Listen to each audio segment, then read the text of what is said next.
But what happens most times, what African parents do is they send you out of their house or send you to the boy's parents.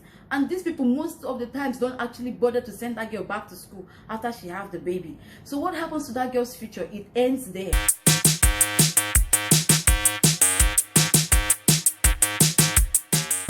Hello everyone, welcome back to my channel. My name is Maria. If you're a returning subscriber, thank you for subscribing. And if you are new to my channel, please do subscribe and click the notification bell so you're always going to receive notifications whenever there are new videos I've uploaded.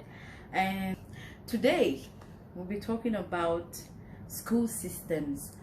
Well, the school system actually have different ways to go, different topics to talk about on it, but I'll be focusing specifically today on school systems in Africa and how it has affected the girl child when it comes to the way she thinks and the way she reacts to society.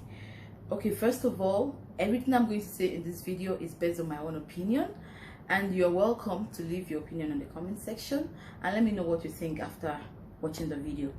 So I want to talk about school system in the aspect where it affects the girl child when it has to do with a girl getting pregnant while she's still in school.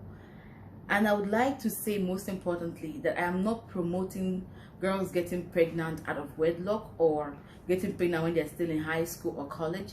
All I'm just saying is that I think the school systems also have a way that it affects things that happen to a girl after something like that happens, whether be it through mistake or maybe she was raped and she ended up pregnant, or she just didn't know what she was doing at the time and she just found herself pregnant. There are a lot of things that comes to play in that. First of all, I would like to start with our parents.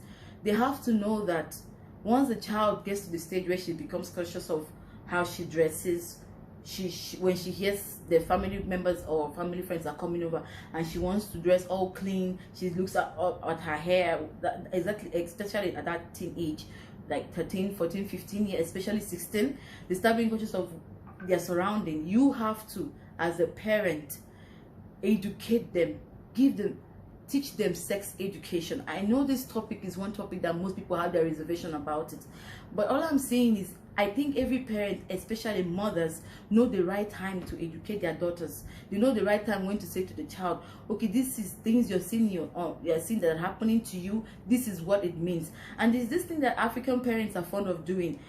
Our mothers always used to say things like, no, don't let a boy touch you because when he touches you, you get pregnant. That is not sex education. You have not said anything to the child. The only thing that you have registered in that child's mind is just, if a guy touches me, I get pregnant. And that's all that's in her head. She doesn't understand that it has more to do with sexual, like what happens, the encounter and all that. Our parents, especially our mothers, have to pay attention to that, because some kids go to college, go to school, go to boarding house, and these things happen to them, and all they know is what mommy said, and they actually don't understand when this guy is overstepping the boundaries and when she's supposed to say, okay, no, you can't do this to me. Most kids end up being pregnant in school, or maybe they purposely had this kind of, let me use the word, wayward life and ended up like that. What I'm trying to say is the way the school system reacts to it. In Africa, on a general note, this is what happens once the girl gets pregnant in school, in college. Teachers frown at it, the principal expel you, a lot of things happen. And it's worse, some parents even go as far as disowning their own daughters, and they go out, they go and look for the guy who gave you this pregnancy. Even sometimes when she provides the person, the father sends her out of the house, and that makes the end of her education. What I am here to say is it is wrong to do that. She has made the mistake. All we have to do at that moment is corrective measures. How are we going to salvage the situation? It is not making the matters worse. Depriving the child of education because she got pregnant, it is not acceptable. What a parent can do at that point is get her to maybe have the child, and after having the child, that is if they want to keep the child. I am not supporting abortion either. I'm just saying, if the family wants her to keep the child, after she has a baby, she can go back to school. But what happens most times, what African parents do is they send you out of their house or send you to the boy's parents. And these people most of the times don't actually bother to send that girl back to school after she has the baby. So what happens to that girl's future? It ends there. And it's not supposed to be like that. There are so many things that the school system has, like the school expels that child, and that is it for her. That's all. That's all. And I just think there are so many other ways we can handle it. Take for example a country like Equatorial Guinea. I see girls who are pregnant still go to school. I know what I'm saying. In Equatorial Guinea, the school system is even favorable in a way that there is morning section, there's afternoon section. Those who go for morning section go from, I think, 8 o'clock till 1 o'clock, 2 p.m. and they come back. Then the afternoon section go in from then to 6 p.m. This makes it easier for those girls who had happened to get pregnant to be able to attend classes. It's either they attend the evening or the morning. And if they end up having their babies, they get nannies that take care of the child. Maybe they attend the morning section, and when they come back in the evening, they spend the time with the child from start 2 p.m. till they do any other thing they want to do.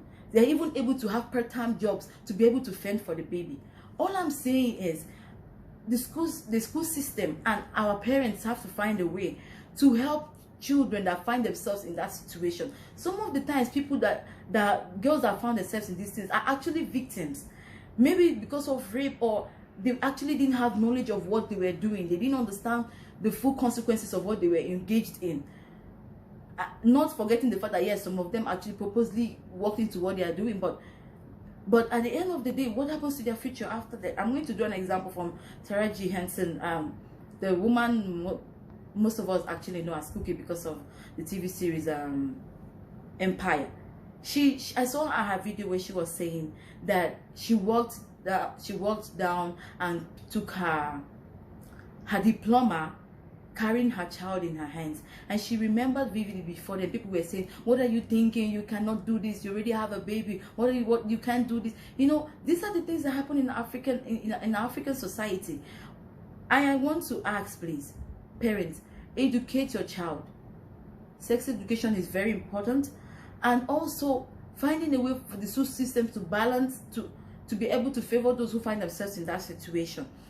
That being said, I think when a parent educates their child, it will also prevent a lot of things. You know what kids do nowadays, because they don't want to find themselves in a situation where they drop out of school? Some of them go and do abortions. They go to even clinics that don't do it well, and some end up dead.